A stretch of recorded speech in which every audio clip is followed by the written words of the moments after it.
Hello guys, welcome to my new blog. আমার weight loss জার্নিতে আমি সারাদিন আজকে কখন কি খাচ্ছি সেটা তোমাদের সাথে শেয়ার করব। তো ওঠার পর আমি চলে গেছিলাম শুরুতেই চিকু পিকুকে দেখতে। দেখছি ওরা উঠে গেছে, তারপর আমি এমটি স্টোমাক এক বোতল নর্মাল ওয়াটার খাই। দেন রান্নাঘরে যাই সজ্জা যে চা করার জন্য, কারণ সকালবেলা আমার চাটা খেতেই হবে বিলাই। তো আমি গ্রিন টি খেয়েছিলাম যেহেতু আমি ওয়েট লস জার্নিতে আছি। সাথে 1 চামচ মধু নিয়েছিলাম। আর ব্রেকফাস্টের জন্য ছিল এটার সাথে ড্রাই ফ্রুটস। 11টা নাগাদ আমি একটা মৌসম্বি খাই। দেন 12:30 থেকে 1টার মধ্যে লাঞ্চ করে নিই। তো এখানে কি কি আছে সেটা আমি ডেসক্রিপশানে দিয়ে দেবো।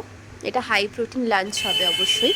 3:30 PM নাগাদ ওয়ার্কআউটের জন্য চলে যাই। 5:30 থেকে 6টার মধ্যে চলে আসি বাড়িতে। আফটার ওয়ার্কআউট মিলে আমি নিই হচ্ছে গ্রিন মুগ ডাল, যেটা 4 টাইপের করে নিয়েছিলাম। দেন কিছু কাঁঠাল খেয়ে নিয়েছিলাম।